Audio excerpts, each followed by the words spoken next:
So Signature Apartments is a building complex of 91 residential and 8 commercial units. It was built about 4 years ago, and since that time the mixture of owner-occupiers to tenants has been changing. Originally it started with probably 80% owner-occupiers, and it's now down to about the 50% mark, owner-occupiers and tenants. We find though that the tenants are almost as actively involved in the community as the owner-occupiers are though. About 2 years ago, a group of residents asked if they could start up doing a community garden within the building, and the EC was very excited about that, and at the next AGM we talked about it as a whole building, and the building was excited about it, and a bylaw was put through to allow us to put a small community garden on the roof as a trial. It was very successful, but almost a little bit too successful because we had lots of people wanting to be involved but not quite enough space.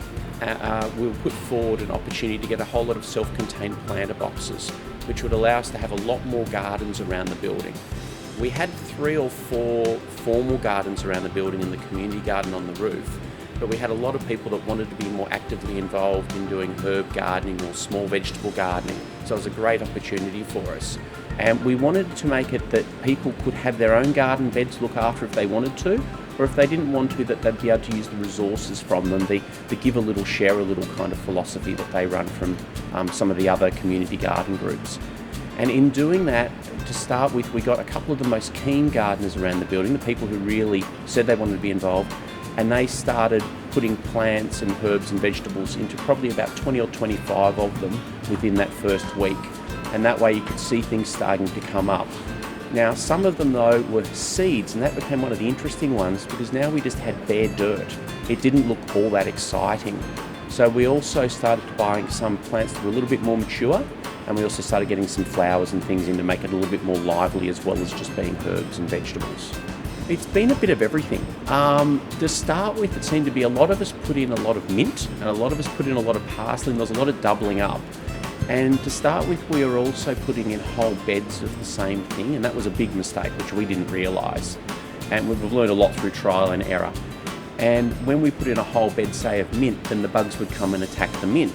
So since then, we're starting to mix it up a lot more. And the residents that were the most successful with their planter beds were the ones that actually, in a way, were least trying to do that. They were just finding 3 or 4 different things that they thought sounded good and putting them all in the same planter box, and they've gone beautifully.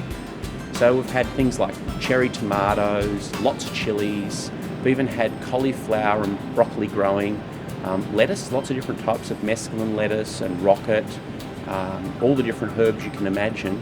One of the things we're really trying to do is make it, instead of going to Woolworths or Coles or another supermarket and spending $3 on a bunch of wilted herbs that will only last you a few days, you can come out and pick them just as you want to use them in your cooking. And so there's probably 20 or 25 different herbs now being grown around the building. So owners are providing their own seeds or their own plants, and it's what they want to put in. They can put in anything they want, and that's been fantastic.